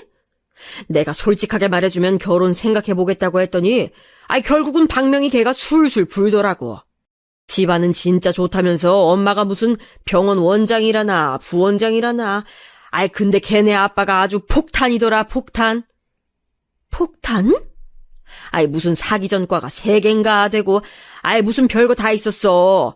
전과가 10손가락으로도 셀 수 없더라. 그 집 엄마가 아들 결혼할 때까지만 그 아버지하고 살고 그 이후에는 이혼해버린다고 아주 벼르고 있나 봐. 그 애비도 그 의사 엄마하고 허구한 날 싸워서 제발 이혼하자고 난리인 상태고 아들이 결혼하고 이혼하면서 유산 물려주고 그 엄마는 미국 가버릴 건가 봐. 세상에. 그래, 그런 자리를 들이밀더라. 얘, 너도 조심해. 넌 그래도 지금 서울 간지 워낙 오래돼서 명의가 잘 모르겠지만 언젠간 너한테도 낚시 들어갈 수 있어. 그래. 걱정해줘서 고마워. 엄마는 그렇게 전화를 끊고서 절 붙들고 손을 부들부들 떠셨어요. 저도 마찬가지였죠. 전 빨리 결혼하자던 그 남자친구의 냉담하고 귀찮다는 듯한 얼굴이 떠올라서 그제야 남자친구의 본성을 이해할 수 있었어요. 엄만 하마터면 본인의 인간관계 때문에 저를 정말 인간 말종 집안에 넘길 뻔했다는 사실에 머리카락이 쭉 뼈 사셨다고 해요. 저는 엄마하고 붙들고 결혼하기 전에 이런 상황을 알게 돼서 천만다행이라고 생각했죠. 그제서야 예비 시아버지가 그렇게나 말도 잘하고 설득력 있게 사람을 꼬여낼 수 있는 이유를 알겠더라고요. 저희가 너무 황망해서 어쩔 줄을 모르고 있을 무렵 오빠가 미국에서 돌아왔어요. 저 결혼 얼마 남지 않은 시기에 일부러 맞춰서 왔다고 하더라고요. 한국에서 좀 쉬기도 하고 제 결혼도 보고 다시 나가려고요. 그런데 저랑 엄마가 그간 있었던 일을 오빠한테 매달려서 말하니까 오빠가 자세히 남자친구에 대해서 물어봤어요. 제가 이런저런 일들을 막 두서없이 말하니까 오빠가 그러더라고요. 사이코패스까진 아니어도 공감 능력이 많이 부족한 사람인데? 너 그 사람하고 절대 결혼은 안 된다. 결혼 안 되지, 못하지. 솔직히 너 약간 미련 있지? 다 그만둬. 가만 들어보니까 네 남자친구 그 아버지 성향 그대로 물려받았나 보다. 지금이야 로펌 소속 변호사니까 얌전하지만 나중에 무슨 큰 범죄에 가담할지 모르는 사람이야. 오빠는 정신과 의사라기보다는 제 윗사람다운 태도로 충고했어요. 사실 오빠의 말대로 저는 정말 마지막 미련이 약간 남아있었거든요. 하자가 있는 것은 시아버지와 집안 쪽이니까 남자친구는 그냥 그 집안에서 태어난 죄밖에 없는 거니까 괜찮지 않을까. 대형 로펌 변호사를 내가 또 어떻게 만나나. 그리고 남자친구가 처음에 보여줬던 그 다정함과 배려가 사실 그 사람의 진짜 일면일 수도 있지 않나. 그런 생각들로 머리가 복잡했어요. 하지만 오빠의 그 말을 듣고서 그제야 이 결혼 진짜 하면 안 되겠구나라는 생각이 들더라고요. 사실 시아버지의 그 범죄자 성향이 유전을 통해 물려지지 않았으리라는 보장이 없잖아요. 게다가 그동안 남자친구가 보여줬던 모습들도 충분히 불안했고요. 제 인생을 그렇게 불확실한 것에 걸 수는 없었어요. 전 큰맘 먹고서 남자친구한테 직접 파혼을 말해보려고 했어요. 하지만 엄마가 극구 반대를 하시고 아빠를 찔러서 아빠한테 직접 저쪽 시아버지한테 말하라고 했죠. 어리고 여자인 제가 말하면 남자친구가 무슨 반응을 할지 모른다면서요. 아빠는 저를 데리고 나가서 시아버지에게 남자친구와 함께 잠시 나와주실 수 있냐고 전화로 청했어요. 아빠는 원래 말이 없고 과묵한 편이셨지만 할 말은 확실하게 하시는 편이었죠. 하지만 남자친구는 워낙 바빠서 시아버지와 함께 나오진 못했어요. 죄송합니다만 저희 결혼은 없던 일로 해야겠습니다. 예? 그래도 가장들끼리 말씀드리는 게 나을 것 같아서 제가 직접 말씀드리는 겁니다. 딸아이가 같이 나와서 죄송하다고 인사하고 싶다 하여 같이 나온 것이고요. 아니... 순간 시아버지가 깜짝 놀라더라고요. 그리고 그 다음 순간 낭패와 더불어 그럴 줄 알았다는 듯한 표정이 스쳐 지나갔어요. 전 제가 예민한가 싶었지만 시아버지를 의심할 수밖에 없는 상황이었죠. 왜인지 여쭤봐도 괜찮겠습니까? 집안 문제입니다. 저희 아빠는 간단하게만 대답하셨어요. 그 말은 해석의 여지가 참 많았죠. 언뜻 저희 집안 문제 때문이라는 말로도 들렸고 당신네 집안 문제라는 말로도 들렸어요. 시아버지는 그게 무슨 뜻인지 한참 생각했지만 찔리는 게 있는지 더 이상 묻진 않았어요. 대신 시아버지는 피식 웃더라고요. 예상외로 포기가 빠른 건가 싶었지만 시아버지는 도리어 비웃는 태도였어요. 아이, 또 파혼이네. 시아버지는 커피를 대충 마시고서 잔을 소리나게 내려놨어요. 이거 벌써 3번째 파혼인 거 아쇼? 이번엔 좀 성공하다 했더니만. 죄송하게 됐습니다. 별로 안 죄송하신 것 같은데. 그러네요. 안 죄송합니다. 저희 아빠도 말수가 없다 뿐이지 그리 녹록한 분은 아니시거든요. 시아버지는 어처구니가 없다는 듯이 웃다가 그냥 나가버렸어요. 저를 희생양으로 삼으려고 했는데 그게 실패해버렸으니 더 미련도 없다는 듯한 투였죠. 그리고 다음 날 밤 늦게 갑자기 남자친구한테서 전화가 왔어요. 집 앞으로 나오라는 말을 하고서는 일방적으로 끊어버리더라고요. 전 겁이 났지만 그래도 제가 직접 해결해야 하는 일이니까 용기를 내서 내려갔어요. 오빠가 같이 내려가 주겠다고 했지만 거절하겠다고도 했지요. 남자친구는 술이라도 마셨는지 술 냄새도 풍기고 무서운 얼굴을 하고 있더군요. 왜 왔어요? 파혼한다고? 누구 맘대로? 내 맘이야. 너 나한테 미안하지도 않냐? 미안하다니. 내가 왜요? 일방적으로 파혼하는 게 맞는 거야, 이렇게? 아버님, 전과가 화려하시던데요. 남자친구는 이를 갈았지만 곧 벌컥 화를 내며 소리를 질렀어요. 그게 나랑 무슨 상관이야! 전 무서웠지만 그래도 해야 할 말은 해야겠어서 동시에 목소리를 높였죠. 왜 상관이 없어요. 기가 막히게 초반에 나 속여먹었던 거. 그거 다 아버님 닮아서 그런 거잖아요. 그런 사람하고 나 평생 같이 못 살아요. 스펙 좋은 것만 따지던 속물 같은 계집애 주제에 말이 많아! 남자친구가 손을 들었지만 곧 중간에 누군가 끼어들어서 그를 밀쳐버렸어요. 남자친구가 주춤거리면서 밀려나다가 이를 갈았죠. 넌 또 뭐야?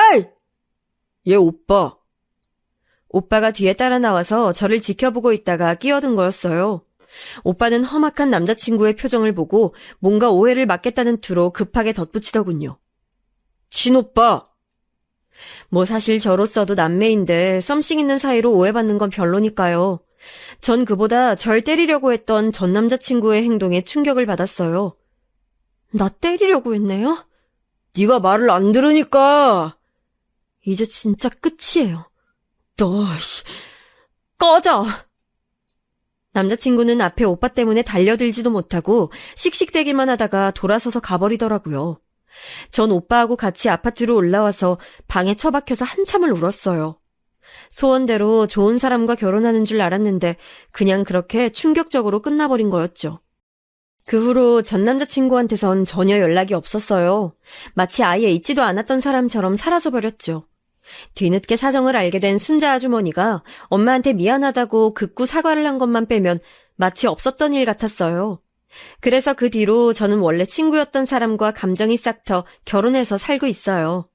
지금은 행복한 결혼 생활 중인데 만약 그때 깜빡 넘어가 결혼했다면 얼마나 불행했을까 싶어 지금도 소름이 끼치네요.